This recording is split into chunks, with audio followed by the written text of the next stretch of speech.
Dziękuję bardzo. Naszym kolejnym prelegentem jest ksiądz profesor Tomáš Halík. Jest czeskim duchownym, rzymskokatolickim, nawróconym na wiarę w wieku dorosłym. Już posiada tytuły naukowe z socjologii, filozofii i teologii. Pracuje m.in. jako duszpasterz akademicki i wykładowca na Uniwersytetu Karola w Pradze oraz visiting professor na licznych uniwersytetach całego świata. Jest autorem licznych książek z dziedziny teologii.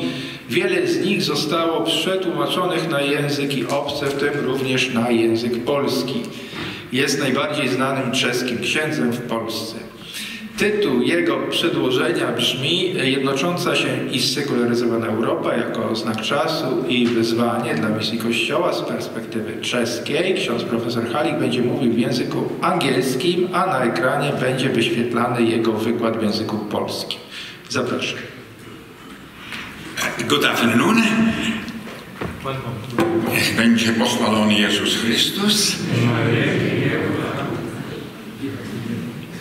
Dear colleagues, ladies and gentlemen, you have some short summary of my speech in Polish, but I will perhaps change the concept. I will speak at first something about the Czech situation, which is very different from the Polish situation.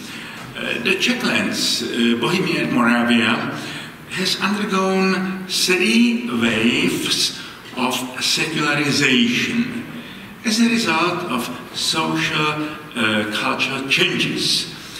First, a soft secularization and a rapid transition from the agrarian to an industrial society at the end of the 19th and beginning of the 20th century. Then the hard, violent secularization under the communist regime. And then another soft secularization in the transition from a totalitarian society to a fragile, pluralistic democracy in the post-modern era. It is precisely the transformations, crises, and trials that challenge us to find a new path, and there are opportunities for a deeper understanding of what is essential. It's always a challenge for some reconsidering, contextualization.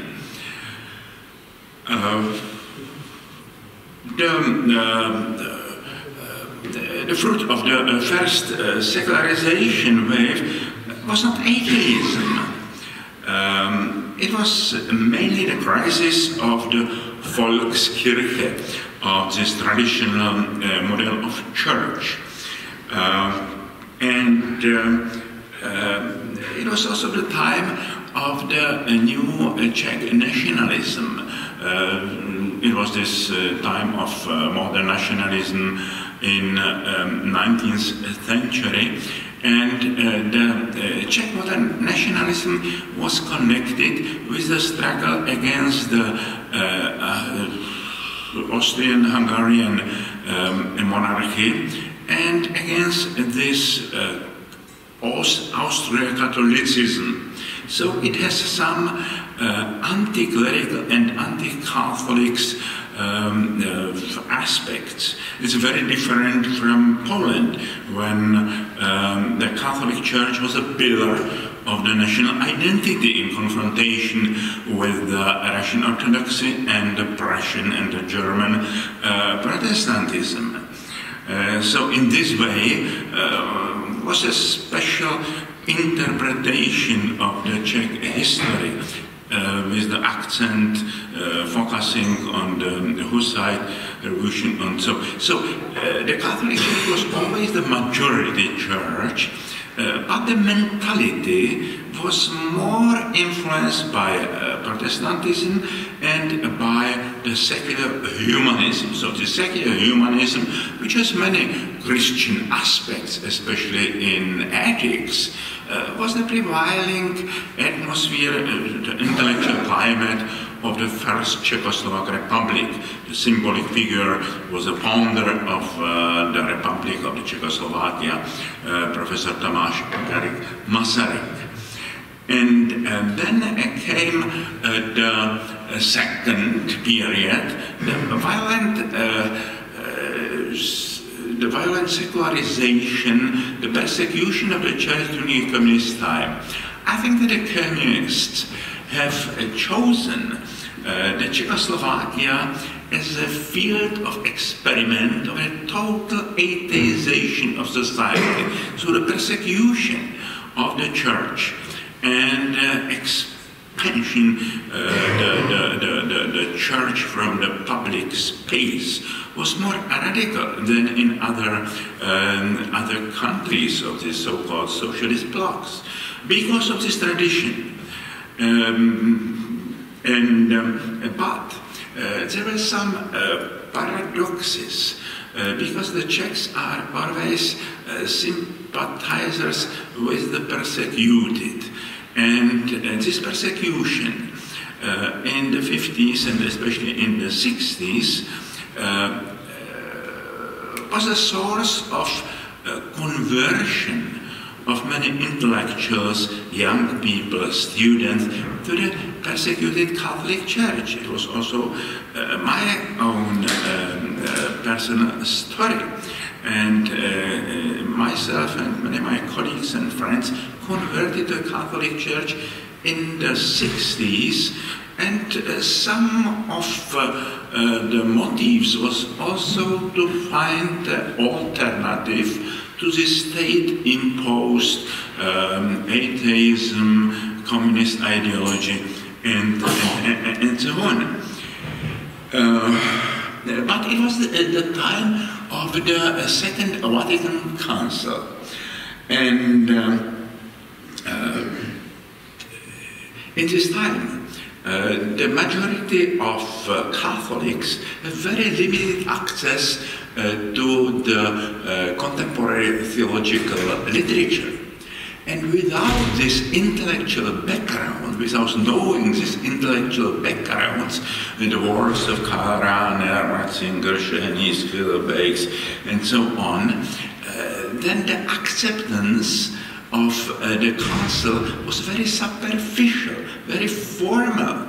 It was mainly the acceptance of the liturgical reform. So we will turn the altar, we will use the national language, but the mentality was always the same.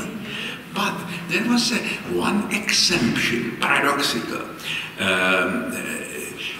The people, they were mostly separated. The people in prison, many Catholic intellectuals and priests, they spent 15, 16 years in prison. They experienced in prison the spontaneous ecumenism. They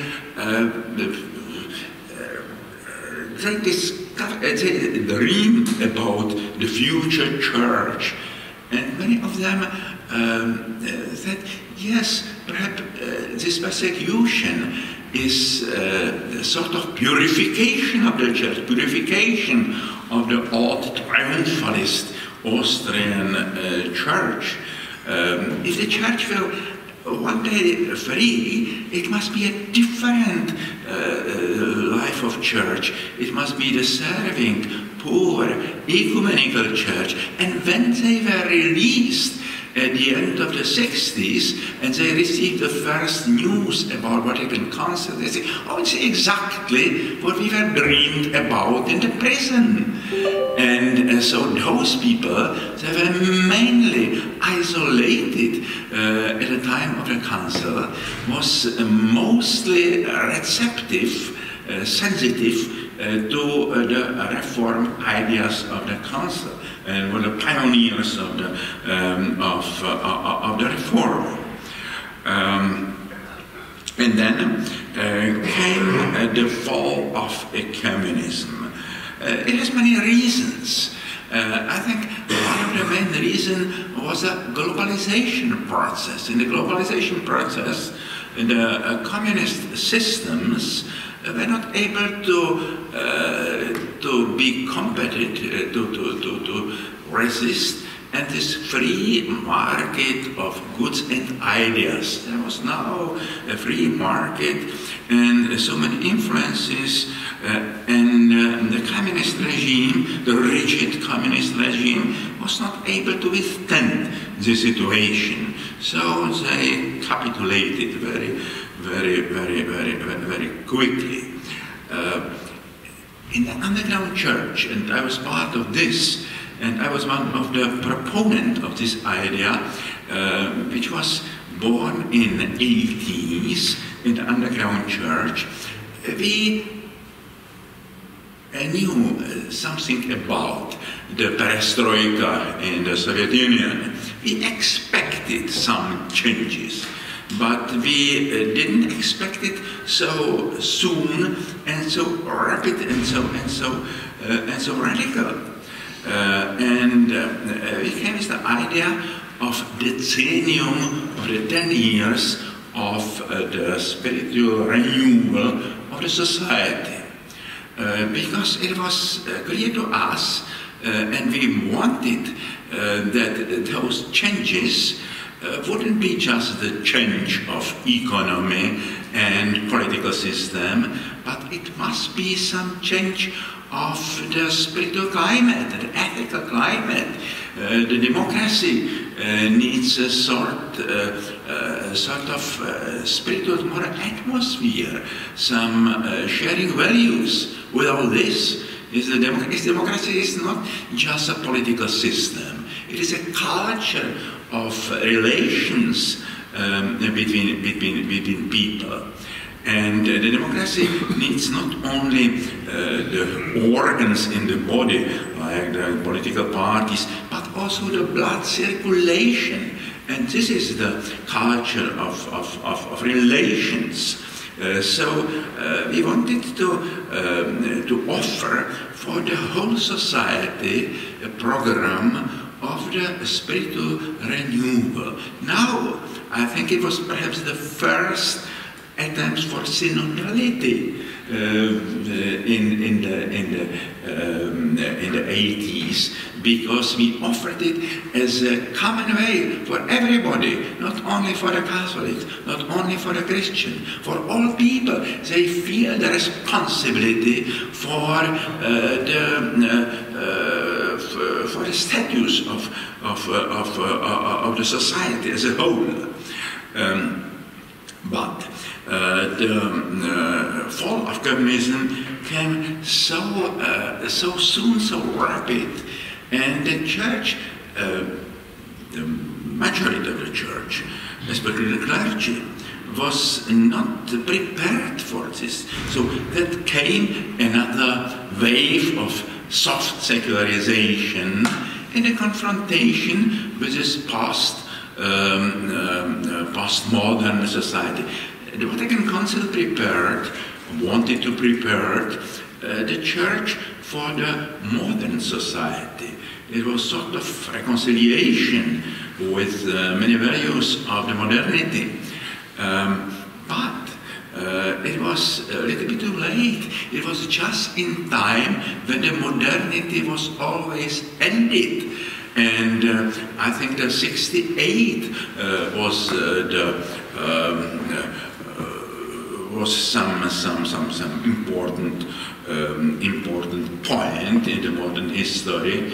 It was in some way the end of modernity, and I think the 69 was a symbolic beginning of a new era. It was the year when man stood on moon, and when the microprocess was invented. So this global postmodern internet age is begun, and I think the Vatican II was not able to prepare the church for the postmodern situation. There are new signs of the time. So Pope Francis will continue this spirit, this renewal of the church, Vatican II, but it must be developed more. Yes, I got my first lecture in Warsaw in midst of 90s, and the title of this my lecture was Vatican II, the End of Catholicism, or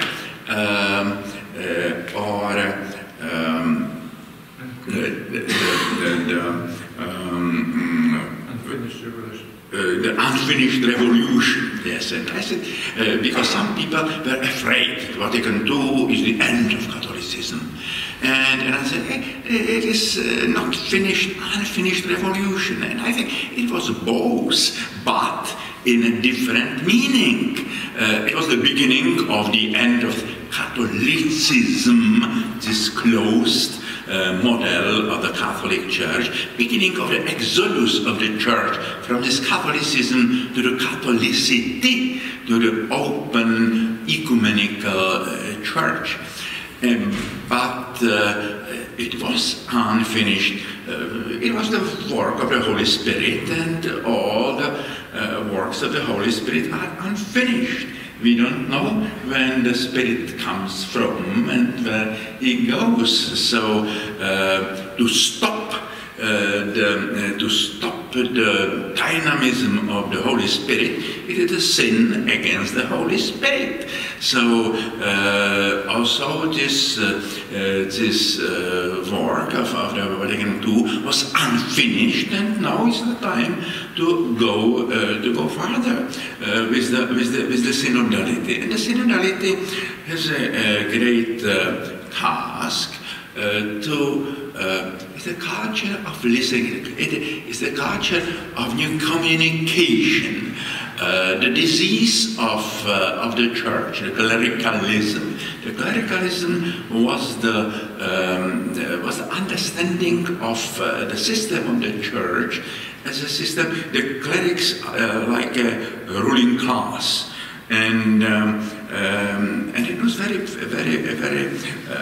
problematic culture of relations inside the church. So synodality is also the renewal of the culture of relations, but I think it must be not only the relations inside the church, but also outside the church. Inside the church it is important to have the new relations between bishops, clergy, lay people, men and women, between the various movements in the church. Yes, it is the first step of synodality, to put all these voices together and to create a culture of listening to each other and to discuss and to share our experiences. And very important in this methodology of the synodal process are these moments of contemplative listening to create the atmosphere of trust, that everybody can, without any censorship, to tell his experience, her experience, and the other people don't comment it, but they listen, and then is the time for contemplating and to ask what the Holy Spirit taught to me through the experiences of the others. So this complementarity of these very different experiences, very different perspectives, because each of us has a limited perspective, and the Catholicity needs the atmosphere of sharing this perspective, to opening our perspective through sharing the perspective of the others. So this listening with respect, and then to think what is the most important. But it shouldn't be not only the culture of relations inside the church, but also outside. The relations of church, the communication. Communication is very important. Our God is communication. His Trinity is communication. The faith is communication with God and with tradition and with other people. The church is a system of communication, but it must be also the new culture of communication outside with other systems of society, because we know from this sociological theory of Luhmann that the systems which is closed, which is isolated, will degenerate. So we need this communication with these impulses from outside. We need a communication of church with other churches, with other religions, with other cultures. This is also the part of the synodal renewal, the broader ecumenism, and not only with the believers, but also with people they have some distance from the organized religion. And those people are more and more now the part of the mankind which is growing are those nonnes. They answer for the question, what is your religious affiliation? No, none. They have no affiliation with the organized religion, but it does not mean that they are atheists. This nonness, it's a great continent, and we should discover this continent, to analyze it, to reflect it, because it is perhaps this Galilee of today. I think the resurrection is an event which is continuing, and the message of the resurrection, it means that the story and the person of Jesus Christ is continuing in the faith of the church, is continuing in the history, and also outside the church, and our history, and this part of history is something like after the resurrection.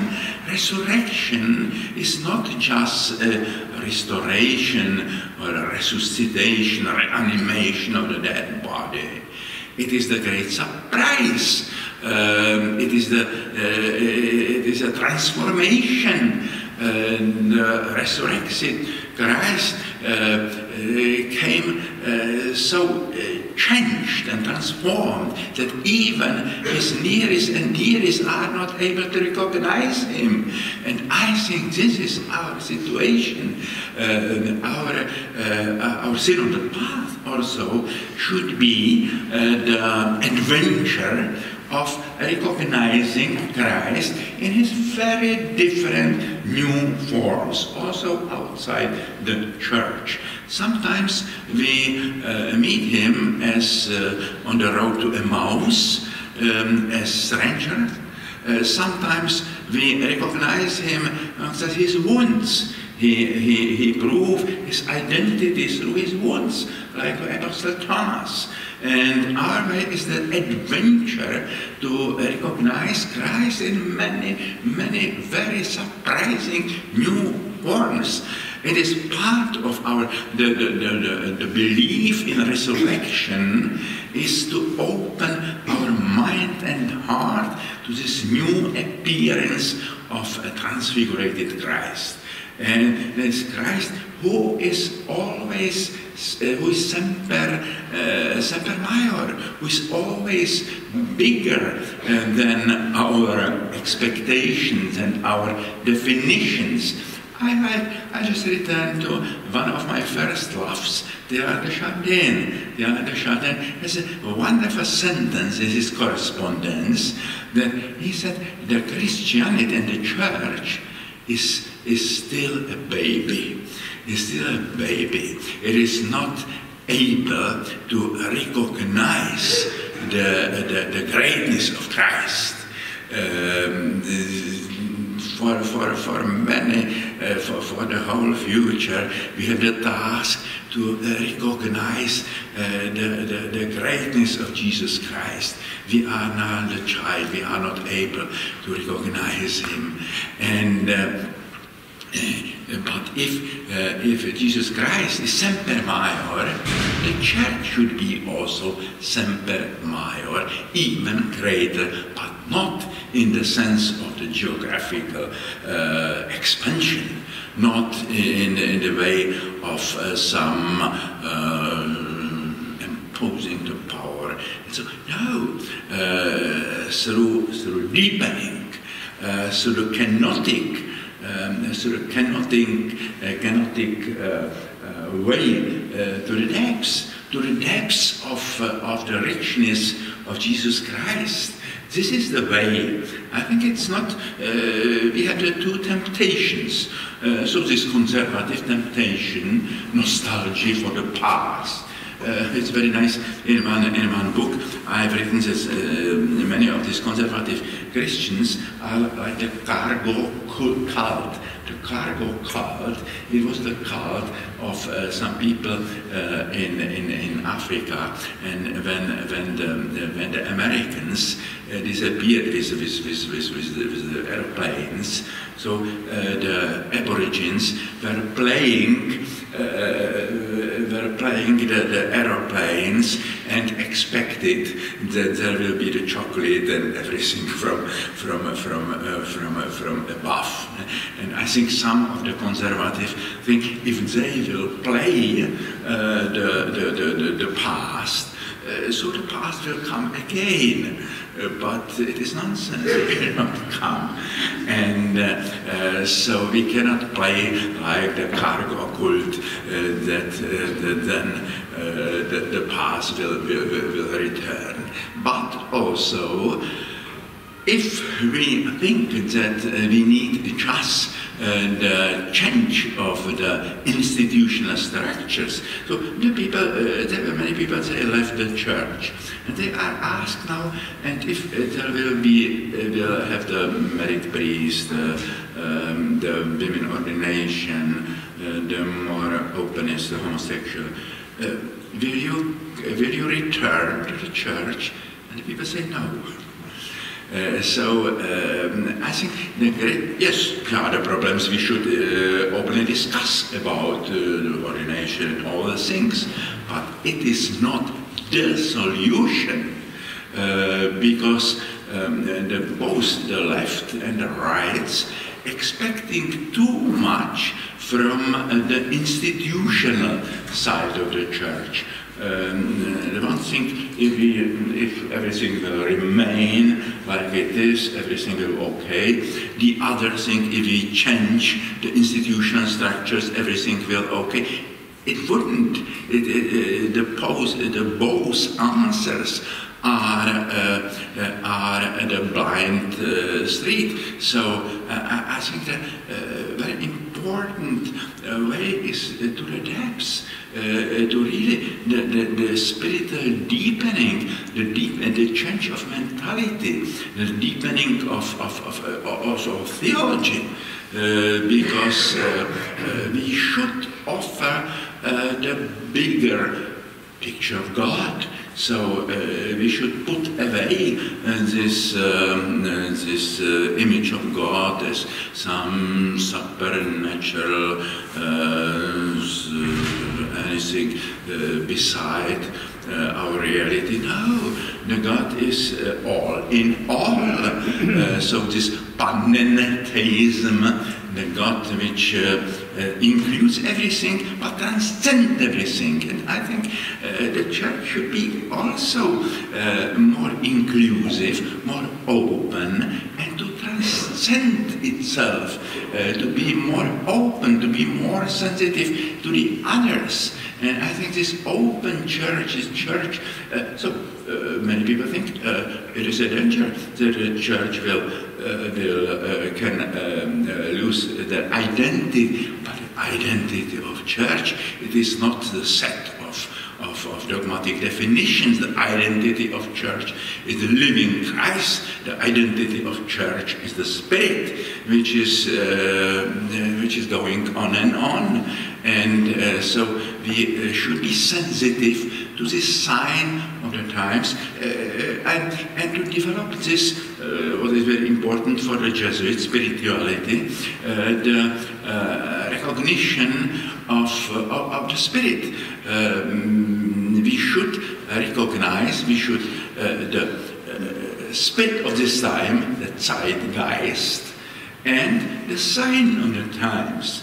The spirit of time, the Zeitgeist, it is the language of this world. So the atmosphere, the ideologies, the superficial, and so on. But the sign of the times is the spirit, is the language of God through the events, and we should recognize it through our inner sensitive, and we need this spiritual, this more contemplative approach to reality.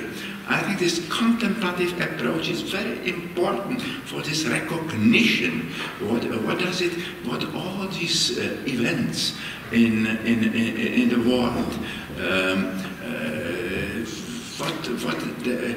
what are the effects of these events in our heart, in our emotions, in our thinking? So to have this, it is also this Jesuit examen to recognize, to read again our experience. I think that Christianity lost the role of religion in the sense of the word religere, to unite it. It was in the past. Christianity was religion as a united force of the whole society. This religere, and I think it's over.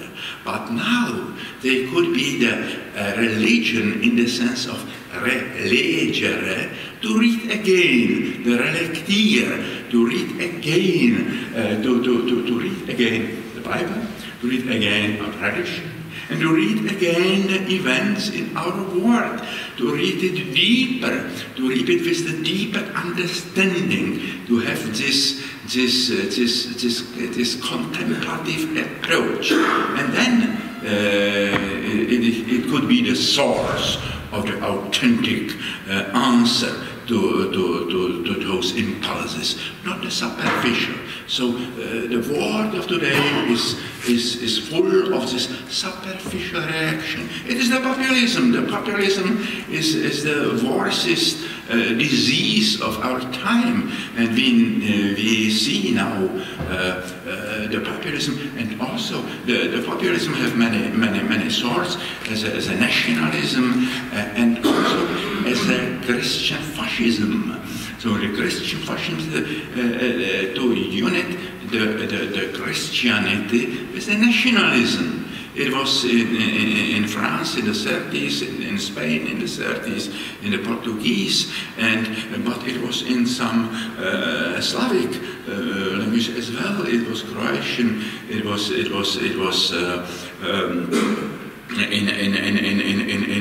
Slovakia and so on.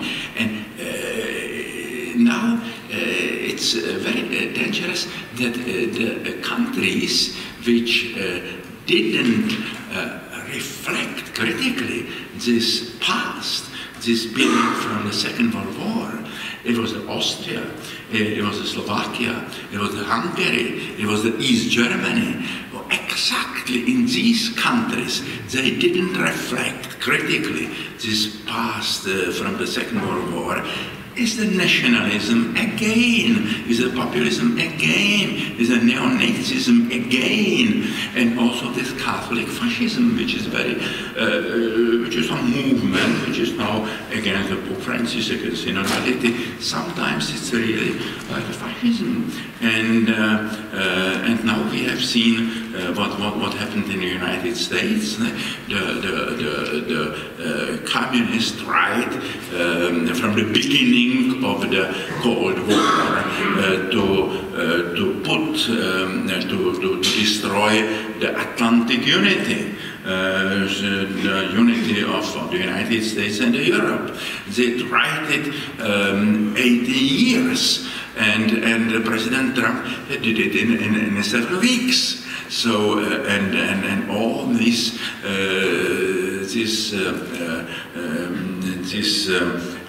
effect of his policy, it will be so many tragedy and so many crises, economic crisis, moral crisis, political crisis, social crisis, and we must be prepared for this. And it is also the challenge for the church. We cannot be just separated from this. We need to develop more our social teaching, because the old system of democracy is in great crisis, and we need some new understanding of democracy. And I think perhaps the Christianity has as to this model of synodality should be also an inspiration for the political life. And I think this encyclical of Pope Francis, like the Fratelli Tutti, it could be so important for the political philosophy of the 21st century, as was the declaration of the Universal Declaration of Human Rights for the 20th century. And we need the documents of the new political culture. And I think in the synodality and this teaching of the Pope Francis, there are some inspirations for this new political culture. So, there is much to do. Thank you.